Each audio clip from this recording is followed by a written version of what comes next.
So I've been using the Steam controller for about 2 months, and in that time, I've actually made a list of adjustments and features that I'd like to see added to the software in order to improve the functionality. And some of these suggestions I honestly do think would improve the functionality of the device.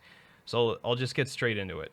So my first suggestion is for the analog trigger, and I will illustrate this differently for those of you who are complaining about how it was illustrated in the previous video. Here is the full range of movement for your trigger. Here is resting, here is fully depressed, there is your soft pull point, after which your soft pull action will activate. Very straightforward. What I would like to be able to do in the software is also set a soft pull release point. I would like to be able to change where this threshold is once I've activated the soft pull. I think that would be extremely useful because then I don't have to assign a feather touch if I don't want to, but I can still have lots of movement back and forth before the input will cancel. I think that would be amazing, and I'll explain why. I was playing Tomb Raider 2013, and I was finding that if I set this soft pull point to where it was like a feather touch to activate it because I wanted lots of play, well, Laura was like spasming out on the screen because I kept accidentally hitting this and she was engaging her bow and arrow over and over and over again. But that was the only way that I could set it to where I'd have lots of play. And I couldn't use hair trigger because any movement in the opposite direction would have canceled the input. So I think having two different thresholds, one for the initial activation and then one for the release, I think that would be amazing for counteracting this type of thing in a game where you're using a bow and arrow with like a charge-up shot, something like Shadow of Mordor or Tomb Raider. It would be amazing to be able to set these 2 points independent of one another. So in my previous video, I had a graph that looked quite like this, and I expressed the sentiment that I thought it would be excellent if we could get an acceleration option that would allow us to go at a maximum of a 1-to-1 ratio, but not exceed it. I think that would be good for things like precise aiming, where you didn't want to accidentally swipe too fast and lose control. I think it would be handy to be able to go less than a 1-to-1 ratio, but not greater than. You know, like this would be 1-to-1, and this would be like 1-to-0.8, and this would be like 1-to-0.5, and 1-to-0.3, that kind of thing. But it's kind of detrimental to go like 1-to-1.3 if you're moving too fast. You know, it's really detrimental to your control to have that happen if you're moving across the trackpad really fast. I would rather be able to cap it at this 1-to-1 ratio, but still have this play below it. I think that would be really good for precision. And there might be some people for whom the opposite is true. They don't want to go below a 1-to-1 ratio, but they want to be able to do all of these movements that are greater than a 1-to-1 ratio. They want to be able to go way above and beyond a 1-to-1 ratio, but not fall below it because maybe it's too slow for them. Everybody has preferences.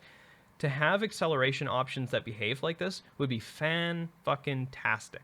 So in my previous video, I had a graph that looked quite like this, and I was trying to illustrate exactly how the trackball worked, and I used velocity and time. But the more I looked at it and the more I looked at the settings, the more it occurred to me that these two metrics are not exactly accurate. And you can actually consolidate all of these parameters, the acceleration, the trackball, the friction vertical scale, the sensitivity, you can consolidate it all into a single, intuitive, easy to understand graph or visual aid or interface on the screen. And I'll show you exactly how. Well, you get rid of time, you put duration in there. That's a much better metric by which to measure that. Now, velocity and sensitivity are the same thing in the context of a mouse, so you just put sensitivity on this side. Now, here's your trackball movement. We already talked about two characteristics of the trackball. We talked about the decay, and we talked about the sustain. What we did not talk about is the onset. The onset is controlled by the sensitivity as well as the acceleration. So let me illustrate exactly how this interface would work. Say you click on Trackball Advanced Settings, and it would open up this graph that you could manipulate.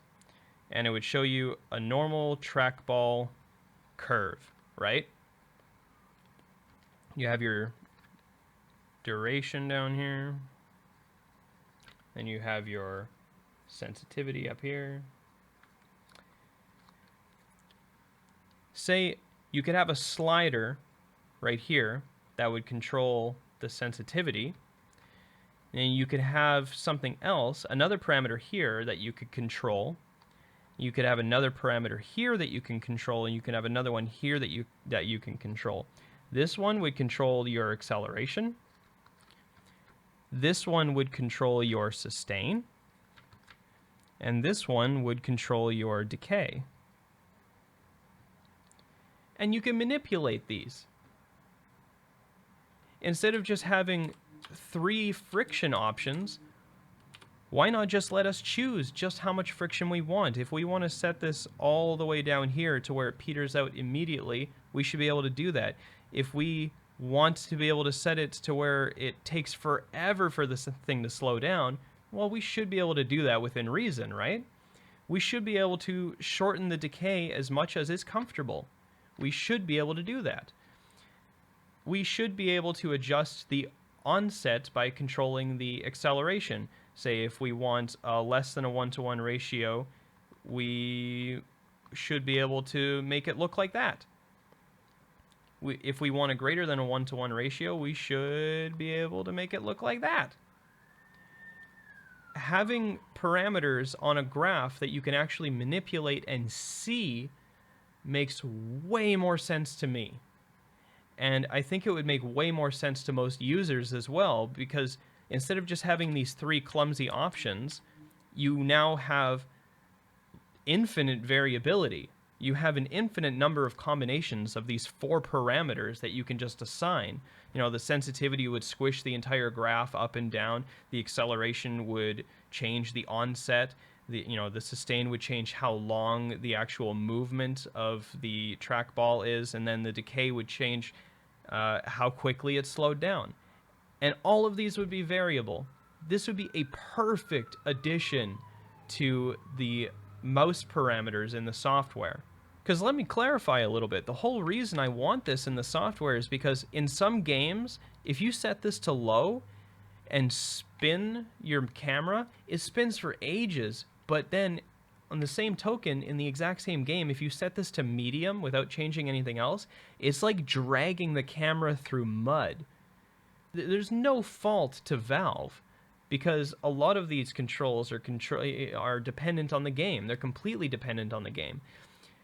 But in some games, there needs to be more variability than just low and medium. And something like this is the answer.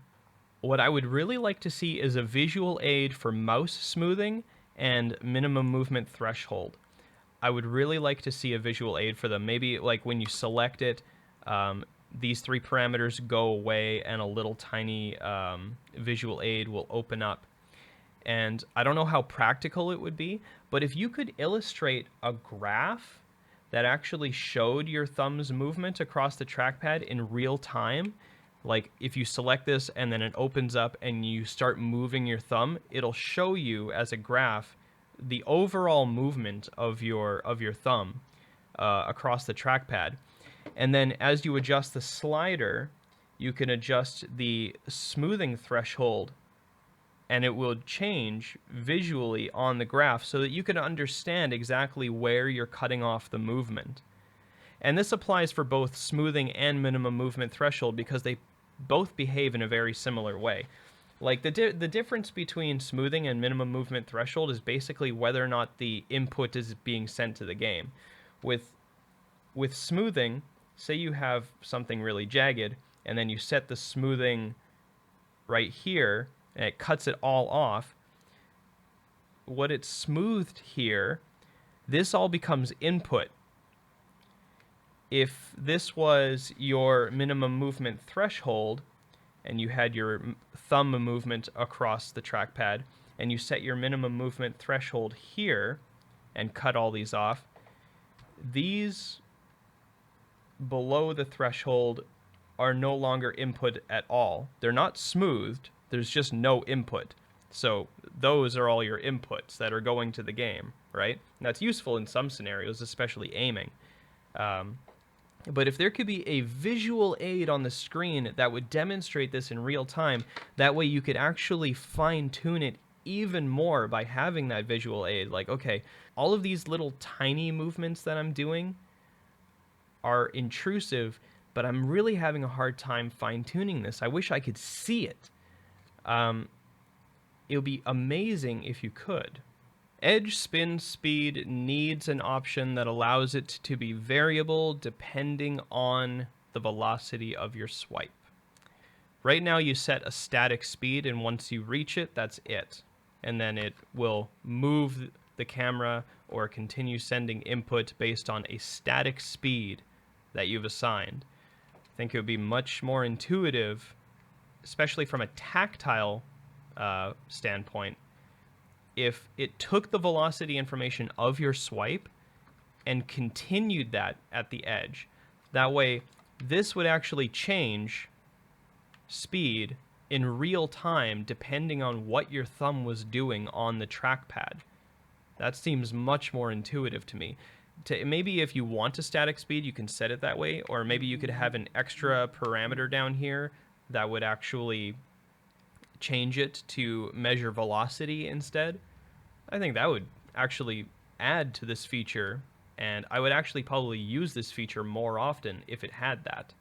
So it's really, really nice that they now give you a visual aid for how the dead zones relate to the controller, but it's still a little bit lacking. I don't want to sound unappreciative. This is amazing, but it's still like a little bit lacking because it doesn't actually give you a tactile indication of where the dead zones are, which is what actually matters. Now, instead of going in and out of the game constantly and trying to find something that's comfortable, you could really easily do it in the software by enabling haptics in some capacity. Perhaps you set the inner dead zone, and then you go into like a separate menu that's maybe dead zone feedback mode, and you could move all of the inputs, and maybe it'll buzz when you've breached the inner dead zone and you're starting to give input, and then when it reaches the outer dead zone, maybe it'll beep. Something like that, so that you can actually get a tactile indication as to how the dead zones relate to the inputs on the controller. That seems like an intuitive feature to include as well. That way you can configure it comfortably without actually tabbing back and forth between the game and the software, You could actually just handle it straight in the software. I would like to be able to have more than one mode shift per input. Ideally, I'd like to have at least two, but to have more would be even better. Like, ideally, I'd like to be able to take as many inputs as I want and have them change a single input in a lot of different ways. I think that would be amazing. So I'll give you a real-world scenario that illustrates why I want this implemented. I was playing Borderlands, and right now in Borderlands, by default, the D-pad is your weapon swap, but that's clumsy. I don't want to have to stop moving my character around the environment to weapon swap. That'd get me fucking killed. So what I did was I set the right or the left grip to change this trackpad to a touch menu, or I guess you could do a direction pad as well, but the touch menu was more intuitive to me. I changed it to a touch menu so that I could weapon swap really easily using this trackpad. So I can continue looking, weapon swap really, really fast, and continue looking, and it was almost a completely fluid action. Especially if I'm using Trackball, I could flick it, and then weapon swap, and then stop the camera, and it was completely fluid, right? The only problem with this was that I lost the ability to change sensitivity and acceleration parameters for my iron sight, because I also had this set to mode shift the trackpad, but I only get one mode shift. I'd like to be able to do both. If I hold down this, changes my iron sight parameters. If I hold down this, it changes it to a touch menu. it seems like a no-brainer to me. The button pad emulation for the trackpad in the software needs a visual aid, a better visual aid, because right now there is absolutely no way of determining whether or not the buttons are overlapping other than going into the game and just trying it and finding a sweet spot, and that could take like half an hour. I mean, really trying to fine-tune this and get it to where it's comfortable could take a very long time, and a lot of that could be completely removed by just having a better visual aid. I mean, there's already a picture right here. And I'm assuming that somebody over at Valve has this as a vector image somewhere. Scale the damn thing. I mean, that's what vector's for. That you half the work's already done for you. Just make these change shape. That's all we're asking for. Mouse region needs rotation because right now it assumes that your grip is completely straight, and it's the only mouse input that actually makes that assumption. So, I mean, if it could be fixed in some way, I realize because it's actually emulating the screen that if you change the horizontal axis, you'd also have to probably change the vertical axis. But in order to accommodate my grip, I would take having to change the vertical axis, or at least rather have the option to change the horizontal axis. And if that necessitates changing the vertical axis, I'd take it. I'd take it. So I've actually had some trouble with the controller just shutting off, but there's nothing wrong with the controller. The controller is functioning exactly as intended, but it's still quite annoying, and I'll explain exactly what's going on. If I'm sitting in a long cutscene, or if I'm having a conversation with somebody and my game is paused and the controller's in my hand or on my lap, sometimes it'll just arbitrarily shut off. And this is a little bit frustrating, but I think I have a way around this. Why not just have the gyro passively send information to the software to let it know that it's being held by a person, regardless of whether or not the gyro is actually enabled in the Steam software here? Just have it passively in the background sending information about whether or not it's held.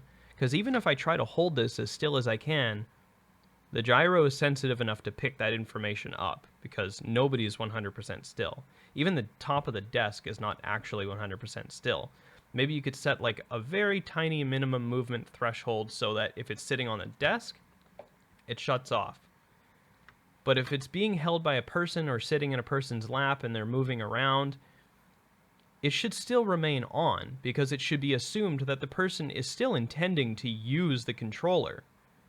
So I think having the gyro control that would actually be a benefit to how this thing functions. So here's another thing that's really annoying, is that if I go to the input menu and I select O and go back into the input menu, well, it starts off at the top again. Now, 90% of the time when you're going into the input menu after you just left it, it's because you accidentally put the wrong input in. I think the starting position should be at the input that you've assigned. That way, like, say if I wanted to do P instead of O, I selected O. If I wanted to do P, it should start off where the O is, so that I could just move over once and select the P.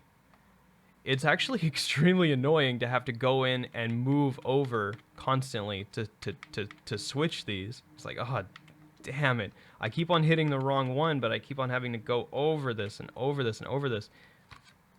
I think it should just by default start you off exactly where you were, because you're going to be changing these inputs a lot more often than you're going to be changing the name of the binding, for example. So having it start off here doesn't make as much sense to me as having it start off at the last input that you assigned. But that's just my opinion. What I'd really like to see on the actual controller screen right here is a separate menu or a separate interface of some kind that would allow me to globally manage haptics in some way. Maybe like a profile manager or something to help me globally assign haptics parameters. Because right now, for every single game, almost every single game that I play, all the haptics are off except for the right trackpad, and that is exclusively so that I can feel what the trackball is doing. That's it. I just have the haptics on the right trackpad set to low, and that's almost every single game that I play. But that means I have to flip through a lot of menus in order to actually configure this the way I want it configured, and it is a huge inconvenience. What I would rather do is have something here that would allow me to create a profile that I can apply to any controller profile that I make.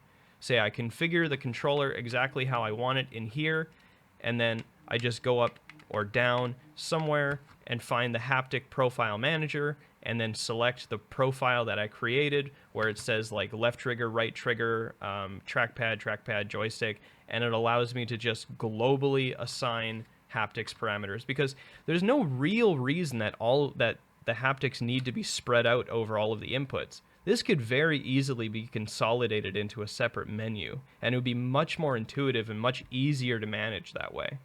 I would really like to see more customization and more functionality out of the actual Steam button when it comes to interacting with the desktop, because I find myself reaching for Alt-Tab pretty frequently, but if I could handle that on the Steam controller, I think that would actually solve a lot of my problems. Say, for example, a single tap of the Steam button would bring you to the big picture mode software, like it does now. That's fine. Maybe a double tap and a hold would bring up the Alt-Tab menu, and maybe the left and right bumpers could help you move through your tabs, so that you could actually navigate the desktop in some capacity while just holding the controller in your hand while you're also in the game. I think something like that would be really, really handy. So I think that's pretty much it. I've been taking notes for the last 2 months about things that I'd like to see implemented with the controller, and I can't really think of anything else. I'm sure stuff will come to me, but that pretty much concludes the list that I had compiled. If you have any feedback or have any suggestions of your own, just leave them in the comments below and we can have a discussion about them. But that's pretty much all I've got for now. I really hope somebody from Valve sees this so I could at least hear their feedback on it.